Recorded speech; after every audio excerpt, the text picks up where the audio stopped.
Hi everyone, my name is Lisa Leclerc. I'm a project agent with Restigouche CBDC and I work on Leading Lenders Initiative.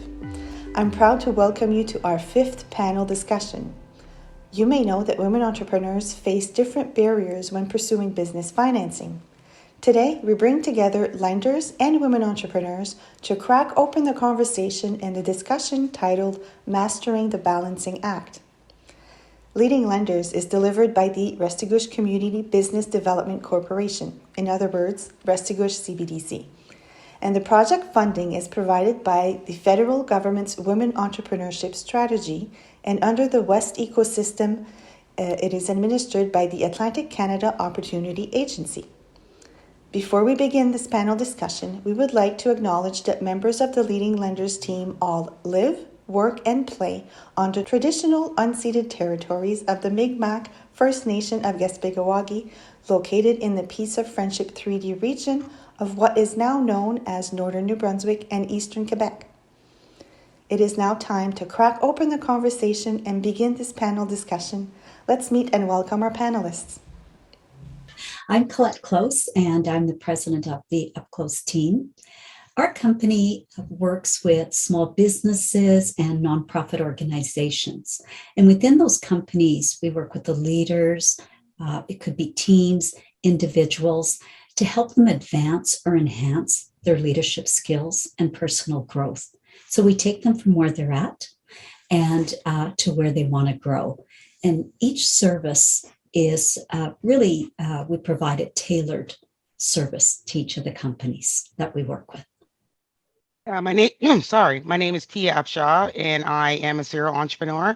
I am a mother of three, and I'm also the CEO and founder of Black Women in Excellence, which is a non-for-profit organization in Halifax, Nova Scotia, that works with Black women entrepreneurs each and every day. And our objective is to educate, support, and inspire them through their entrepreneurship journey. So my name is Holly Kretzy, and I'm a district account manager for small business and a proud women in entrepreneur banker. I work for TD Canada Trust, and I provide lending options for small, medium, and large businesses. I assist with managing all my clients' finance options, like business line of credits, business mortgages, and credit cards are a small percentage of the products that I offer at TD. Hi, my name is Diane Kale-Nickel. I'm a senior relationship manager of business markets, and I also have a small business called Kale's Concoctions. I've been with the Royal Bank for 15 years. The brief view of what RBC, we're very committed to our women in business, not just to support them, but to support their families and to support their employees. So from everything, we want to be there to make sure that they are successful. Yeah, hi, I'm Erica Hackinson. I am the principal and founder of Maven Collective Marketing. I'm also a serial entrepreneur. I started a SaaS-based software business with a few other partners over COVID, and I have just successfully exited that business. Maven Collective, we have been in the tech space, so we're women entrepreneurs, myself. My team are mostly female, primarily female, and we're all in tech. And that's one of the things that we're really focused on, is to bring more women into the tech space and enable them to show them that this is a market that they can compete in. We work exclusively with Microsoft and have worked with over 200 Microsoft partners. So we're in a really technical niche, and we've been in business for about 10 years. Thank you to all of you for being here. So we'll start the discussion off. Our question is, based on your own experience, does the entrepreneurial experience have a negative or a positive impact on women's work-life balance? Who would like to start off the conversation? I can go first since I went last, if that's okay. I forgot to mention, I have two kids. They are 7 and 9, and I started my business before my first was born and kind of did it as a solo consulting business. And then I incorporated and got bigger once my second was born. So work-life balance is an interesting struggle, I find. I'm sure Tia probably has a lot more to say about this, managing 3 businesses. I was managing 2 businesses for a couple of years, and that was pretty bonkers. And what I love that entrepreneurship does for women is it gives you the flexibility to make your business work with your family. My husband's also a shift worker, so we have really opposite schedules most days of the week. So I'm up at 5 a.m. working and then getting the kids ready. And sometimes I'm up at 12 p.m. working and then shifting that direction. So I think the flexibility of being a female entrepreneur lets you kind of work around your family at the same time. It can be overwhelming and exhausting, and being an employee has a certain luxury to it. So that's kind of where I've been with my journey. Should I jump right in there? Sure, go ahead. Oh, okay. I guess similarities. I've been a mother since I was 14. And so my kind of journey has been a little bit different. But I guess I'll go to where my youngest daughter, she's now 16 next week. But when I started my first business, my cleaning company, she would have been 5. And it was a hard balance. She was 5, my other one was 11, and my oldest was 14. And I guess my 2 older ones had to kind of jump in because I'm a single mother. And I delivered newspapers at night in order to, put that money back into, my cleaning company. And that balance seemed like it would never, ever get better.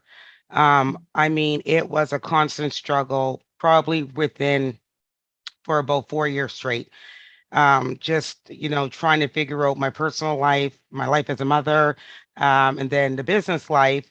And then I add on to it, a few years in, I became engaged. So then you have to add on having a partner. I love him to death, but I'm telling you, it was a struggle. And today, certain days are easier, because obviously I'm a serial entrepreneur, so it must not have been that bad, eh? It does get better. And, I had this conversation with my colleague, a colleague last week, and she said, what business do you love the best, or you love like overall? And I said, to be quite honest, it's not what I love over each and every one of them. What it is that my cleaning company I respect the most, because my cleaning company allowed to get me out of my situation I was in. It allowed me to start other businesses, to purchase my home. I'm the first one in my entire family that's ever owned a home. It allowed me to, even give back to my community with the Black Women in Excellence. We don't have core government funding. So my cleaning company has funded this organization since 2020. So I respect, the cleaning company over all of them. So I said to her, I would never say, what do I love more? I mean, I guess I love them all because they bring me in money. But the work-life balance, some days is still a struggle. And I find you just have to keep your head down and kind of stick with your scheduling and don't kind of go off script. Sure. Would one of the lenders like to add to this?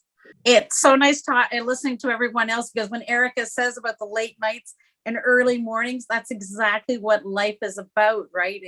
As a woman entrepreneur, you're doing, midnights. Last night was actually a midnight night. This morning was a 6 a.m. morning. So it's nice to see those things. And when Tia talks about scheduling, that's exactly how we make it through the day, is scheduling. And I read once that one of the best things we can do is, when we're doing our scheduling, is make it realistic of what we can accomplish every day, because we all need that adrenaline push that you can check off the list every day and not feel like you're beating yourself up because you didn't get everything done. So I think that's one of the things that makes that balance work. I'm very fortunate that I'm done raising children. I shouldn't say that. He's in university, so I only have to check in once a day. I don't have to do that extra bit of parenting every day, but because that was very hard, because I did it for 9 years as a single mom.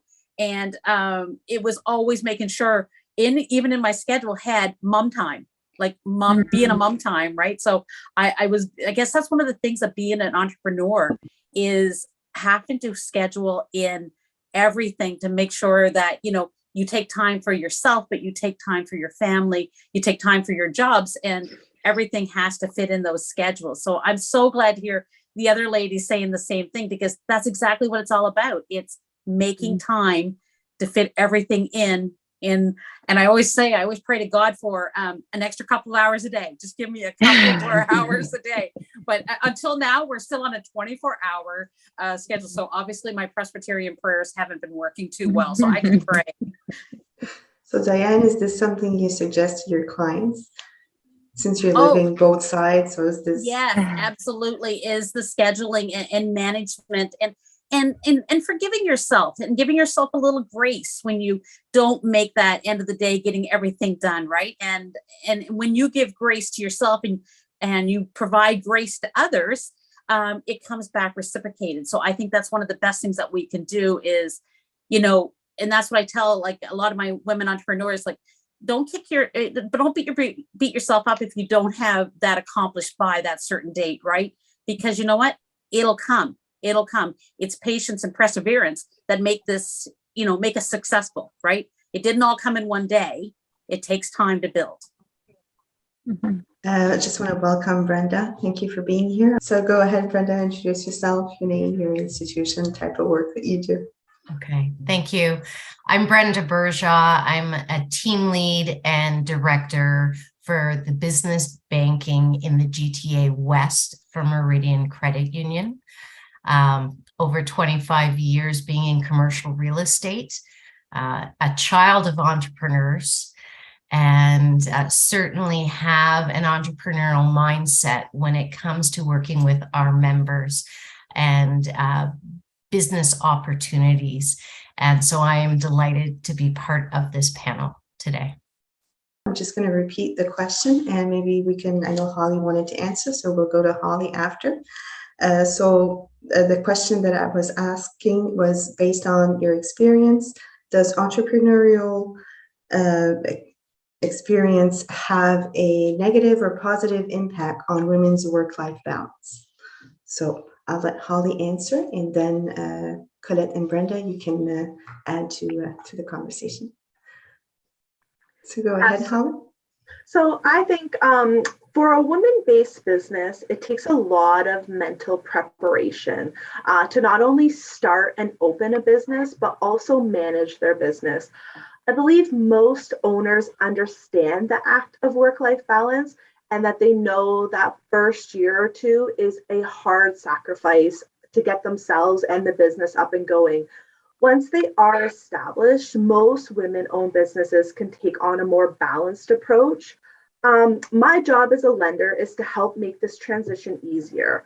Our branches have longer hours. We have options to help clients manage their banking with the newest and most advanced technology options. As well, our business bankers have the knowledge to help finance and provide working capital lending options to help all new and existing women entrepreneurs truly make their dreams come true.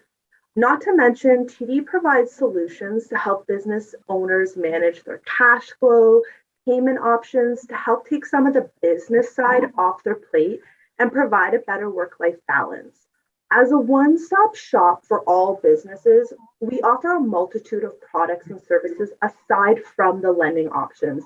Things like our TD Merchant Solutions, which is a division of TD that provides clients with a full range of payment flexibility by accepting debit and credit card payments, whether they operate on site, online, remotely. TD's here to help, as well as our cash management services that can assist a business customer execute their banking transactions in a secure environment, saving them time on making those very important decisions in managing their cash flow and streamlining their payables and receivables processes and methods. And I would add to everything that's been said, Lisa, because I would agree with everything after being in business for close to 20 years. Here's two things that I would add to it that everybody said. First, I learned a long time ago to accept that there's no perfect work-life balance. Its balance is achieved over time, and I had to learn that the hard way. The second thing I learned was to say the word no, because for me it was always, yeah, I can do this, and yeah, I can do this, and then I realized, if it didn't advance the business, if it didn't help the client, then it was no. It was just absolutely no. If it did advance the business, it enhanced the client, we could move forward, then it was yes. It slid into my schedule. As some of you have talked about, schedule is really important to me. I make sure that I don't allow other people's agendas to get into my schedule. So I've worked on that really, really hard. Thank you. Brenda, would you like to add to? Sure. Sorry for the late, the time conflict was to be managed. We were talking about scheduling. You know, working within the credit union space, we are very focused at creating an environment, community-based environment that supports entrepreneurial businesses, both man-led as well as female-led. I think when it comes to women entrepreneurs, there is definitely a balancing act. We work with a lot of entrepreneurs that are startups as well established, and they're growing to kind of cross over the line of small business into commercial. And we pride ourselves in bringing forward lots of solutions that can be customized, as well as the introduction to partners. Really, I find the strength is one of managing your capacity as an individual, building a business. It's almost like creating and supporting another child. It takes a lot of time at the beginning, a lot of research, a lot of asking questions, which a lot of women, for some reason, are intimidated. And so I would suggest for the newer entrepreneurs, you've got the behaviors of wanting to create something and have kind of that security of creating, manifesting your own path, your own destiny with an idea and a business. But you need to have the right network and partnership. You need to have the right resources from a research intel knowledge. You need to have the right lawyer that's going to support you for documentation purposes. And you need to partner with an FI that's going to be aligned with your values and your goals. I think someone already mentioned the importance of setting out those goals and really making every decision tie into those goals. And those goals really have to fit on your line of capacity. I took a great course once. Melanie Sodka presents it if you want to look her up on Instagram, but she's capacity creator. And so she taught this course where you look at your life as a line and you really diligently list out all of the things that you fill up your time on a daily basis or a weekly basis and evaluate it. Are all of those items you are doing, do you have to do them, or can you delegate them? And can you have a trusting team and a network that you can delegate? It's even in your own household. Delegate, right? We tend to be doers naturally. We were raised to be doers, but we don't have to do everything. And we don't have to do it all by ourselves. So looking and evaluating that capacity and figuring out what items can you take off that line to fill in and create capacity for things that align with your goals. And if your goals are to build a business and be successful, you got to make sure that it fits on that line and that your decisions around what customers, what target market, what products you want to add to your business scope, be it it's a service-oriented business or it's a product-based business, you got to make sure you've got the time. And it can't just fit in between, doing the laundry, running the errands, the taking care of your in-laws or your parents, because all of us, for the most part, still are in that sandwich generation. And so we have poles of priorities. You have to make the time and the capacity. And when you find that right FI to work with and that individual, that manager, they need to be a partner. they need to be aligned with your goals, and they need to help you figure out solutions and navigate the forms and the grants and the taxes and introduce you to partners to answer those questions, because you can't have the answers yourself to everything. No one's perfect and no one knows everything. So at Meridian, we certainly have small business focused team managers that are there, that are approachable, that are at the branch or just a phone call away.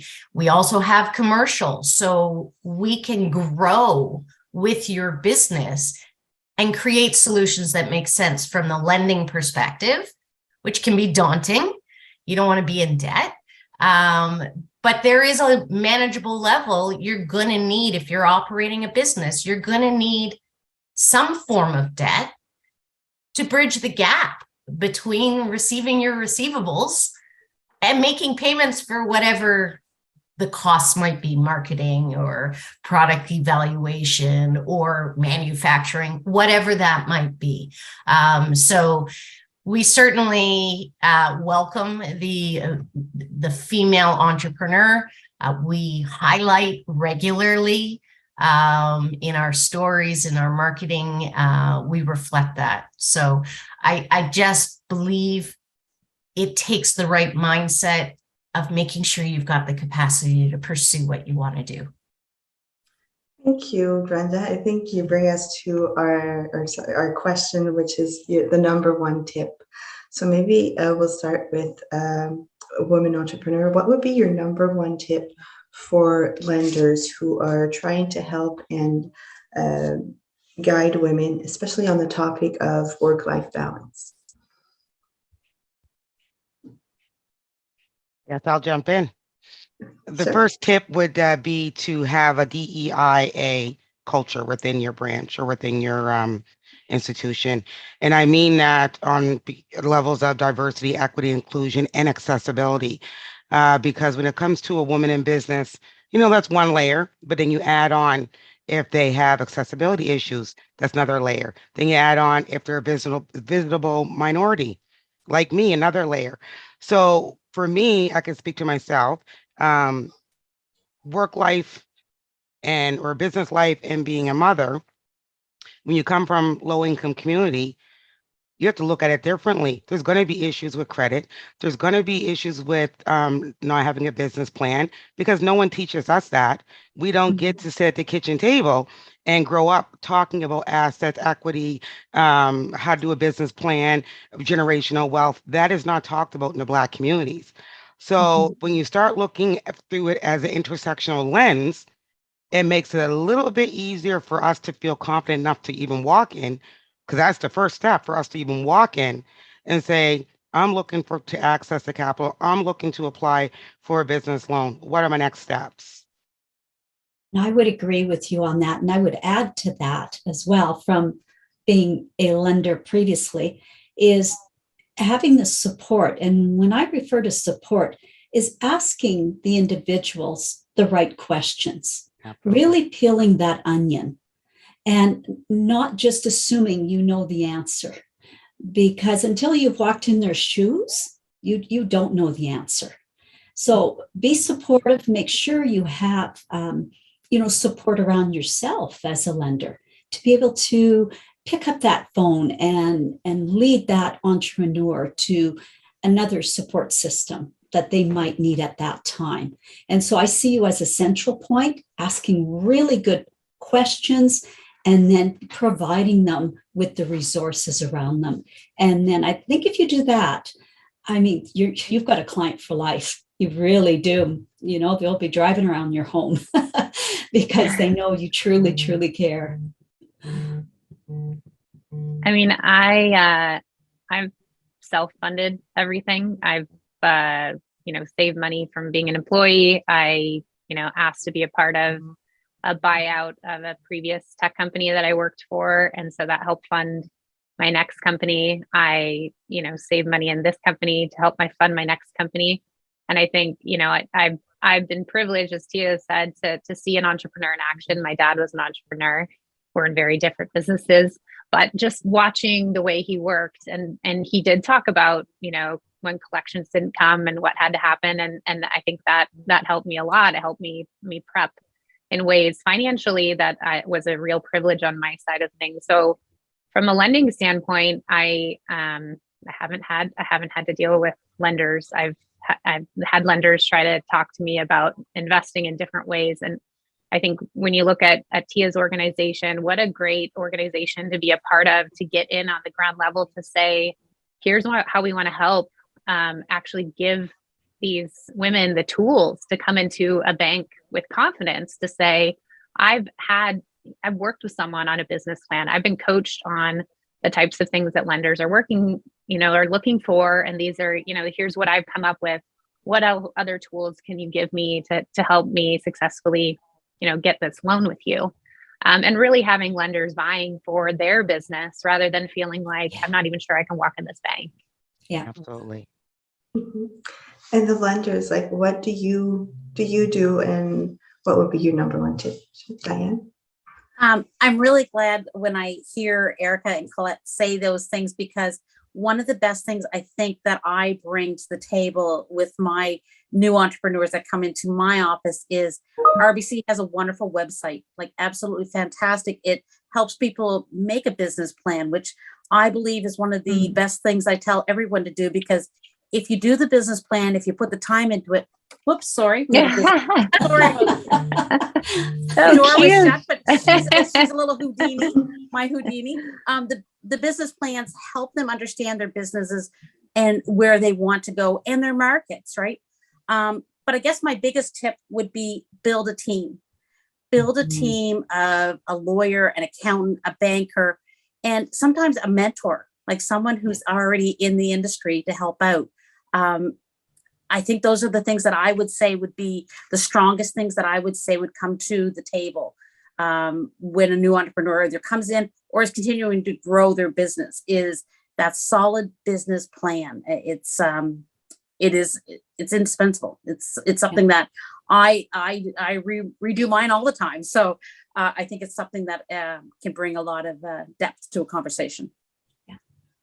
Is there coaching? I feel like coaching is critical for early entrepreneurs, because access to a website is great, but like, talk me through some of the acronyms that have been used on this call. Like, I'm like, do I know what that is? Oh yeah. Okay. That means financial institution.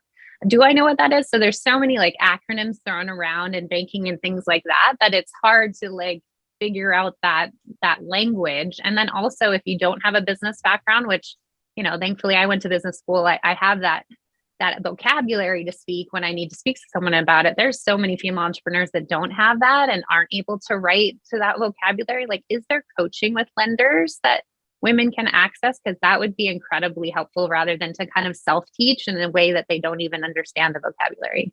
That's what I like about our website, is it actually tells them, are you thinking of being a sole proprietor? Are you thinking about incorporating? These are the things that you should think about if you're looking at those things. But I truly love my first meetings with my clients. Like, I ask to, if I know someone's thinking about going into business, come in and let's talk about it, so that I teach them all the things that they should think about, because there's so much, right? So much.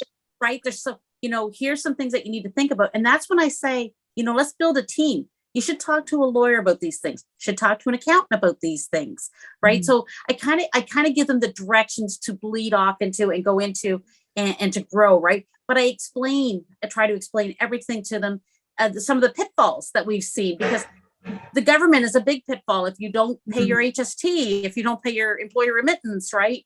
Those things are very important. If you don't save for your own personal income taxes, I like having those conversations upfront and early, so that way it sticks in the client's mind, and it says, okay, well, I need to think about these things. I'm really good at this. And I always say, find your weakness. So if you hate doing invoicing, it's a very important part of your business. Find a bookkeeper who loves doing invoicing, right?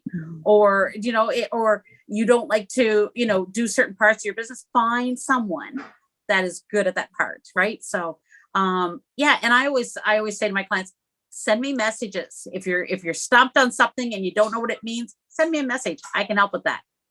Oh, that's fantastic. Erica, just to add to that, with the institutions, the financial institutions across Canada and the credit unions, there's also organizations that are strictly within rural, and they are called Community Futures. And they work closely with the financial institution, and they do a lot of coaching. And there are a lot of times that I see that the TD or the Royal Bank and credit union as well partner with them, and they put on coaching events, or they I was just thinking that as well as one of those, I've listed in preparation a bunch of different ideas, but it comes back to what's natural to us is that networking piece. Most major municipalities have a chamber of commerce. Mm-hmm. And I would highly recommend those who are of an entrepreneurial spirit and have a game plan for a business to really connect with your local chambers and look at the seminars they offer. Not only do you learn content and learn different market research that is spoken by many panelists, but you also get an opportunity to be in a room with people at different levels of success. And so you enter those spaces with a natural opportunity to meet a potential mentor, coach, alignment of someone else who's got a similar business idea. There's a potential for partnership. So I would encourage that as another source of where to meet people, because they have law firms that are members of the chambers. They've got businesses, they've got financial institutions and credit unions. They have other brokerages from a lending perspective that would allow you kind of a sight line to lots of different opportunities on the lending side. But I think for the entrepreneur, especially a female entrepreneur, is certainly to find that partnership with a financial institution, someone that you're comfortable with. You can speak whatever language you need to speak in order to articulate what your business plan is. If you're not the writer, there are writers out there. At the end of the day, it's if you've got a brilliant idea that you believe there is a market for, it's getting those ideas well thought through, researched, but it comes down to, again, others have said it and I'll repeat it, it's the team. So you may not be employing the individuals, you may not be engaging them, but networking with them to ask them questions, because there are lots of lawyers out there who are fee-based, and so they're going to charge you a fee. The chances are, if you meet them at a networking event, you might be able to get some free advice, to give you food for thought of what are my next steps? What do I got to do to prep? And there's lots of resources. I'd be cautious about following through on all of the resources available on the web. But certainly it comes down to finding a small business individual that's working at a bank that has experience. And it might take you a couple of times to meet with different people to get a sense of it. Are they getting it? Are they supportive? Do they have the experience? Because in every sector, there's those who may be in their role, but may not bring the quality of experience that you need in order to thrive with your business plan. So, it's daunting. Yeah. Business plan. You got to write a business plan. Well, ultimately, it's just articulating what is your business idea? Where is the revenue coming from? And how are you covering your expenses? And ultimately, what do you project financially to accomplish? And then holistically, what do you plan to accomplish? What target market and all of those elements? But that comes down to having the right people around you that support you. And that can even be family members and friends or a social network.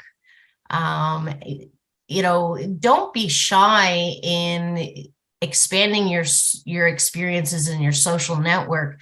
You never know You never know what connections other people have.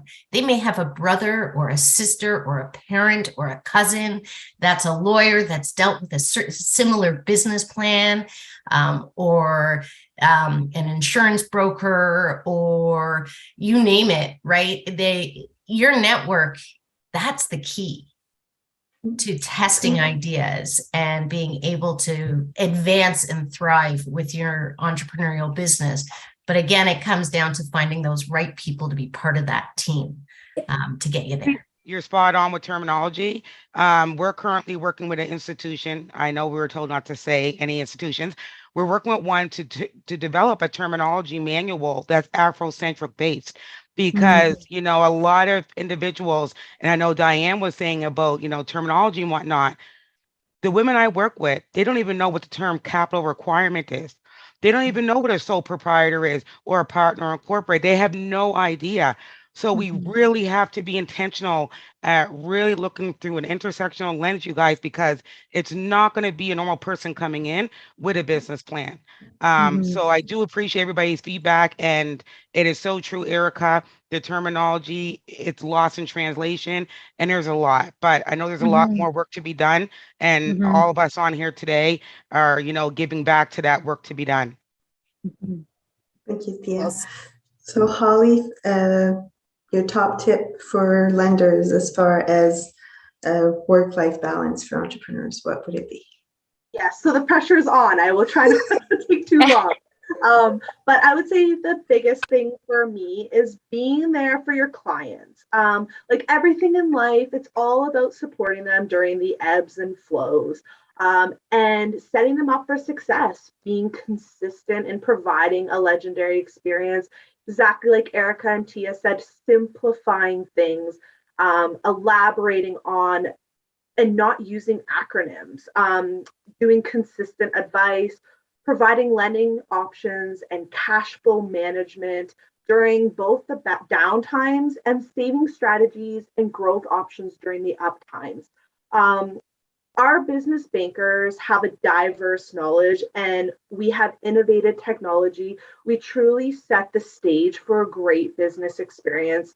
And this is what sets TD apart from other institutions. And Colette, I know you say no a lot, and I think that's so important as an entrepreneur, and especially important for your work-life balance. As a banker, my job, and a woman in enterprise as well, my job is to say yes. Yes, I can find a solution for you. Yes, I'm here to help. Yes, yes, yes. That's my job. Well said. Well said. Yeah.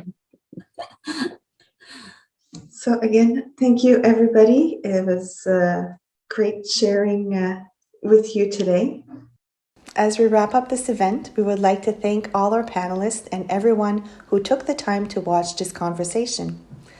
We would like to remind everyone that Leading Lenders provides a free online toolkit, a blog, and other dynamic content for employees of lending institutions who are helping support women entrepreneurs towards success. If you wish to learn more on today's topic for the panel discussion, we invite you to visit our website and check out tool number 5. We also invite you to sign up for our free newsletter and follow us on social media channels. You can check us out on Twitter, LinkedIn, Facebook, and Instagram. Thank you again, everyone, for watching, and on behalf of Leading Lenders team, I wish you all a great day.